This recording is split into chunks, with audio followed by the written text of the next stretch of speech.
నాగేశ్వన్ గారు. అశ్విన్ గారు, ఇది ఈ మూవీ స్టార్ట్ అయినప్పుడు ప్రాజెక్ట్ అనే ఒక పేరుతో స్టార్ట్ అయ్యేది. అవునండి.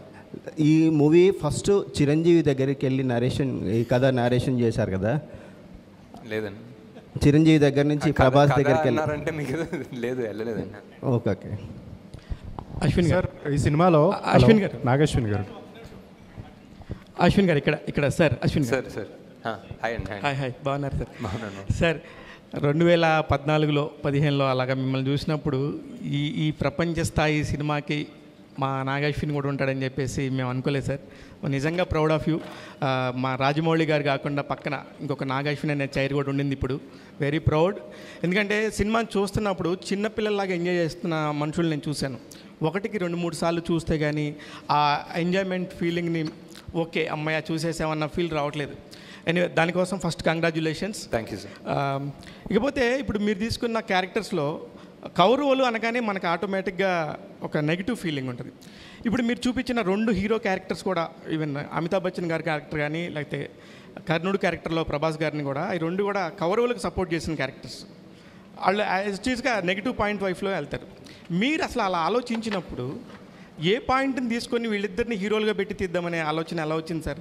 ఇకపోతే మీరు తీసిన మహానటి కూడా 40 సంవత్సరాల క్రితం చనిపోయిన వ్యక్తి తీసుకొని చేశారు. అదొక అద్భుతంగా అయింది.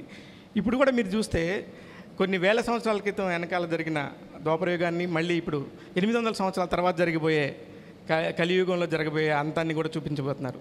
ఎక్కడి నుంచి వస్తాయి ఈ థాట్స్? మీరు ఎట్లా స్టార్ట్ చేశారు అసలు first?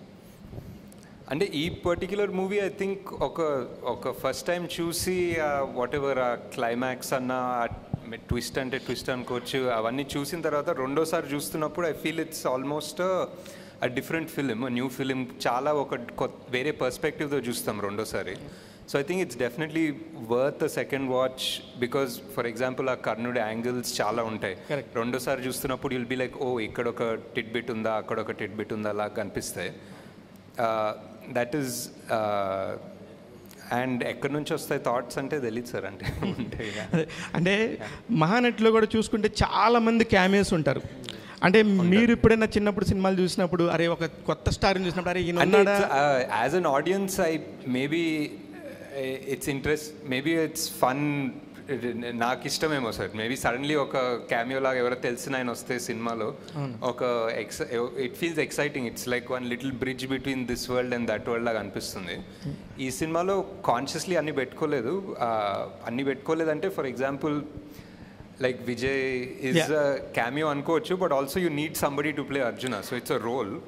So it is a role, and Vijay I cast as a role properly, not as a guest thing or anything.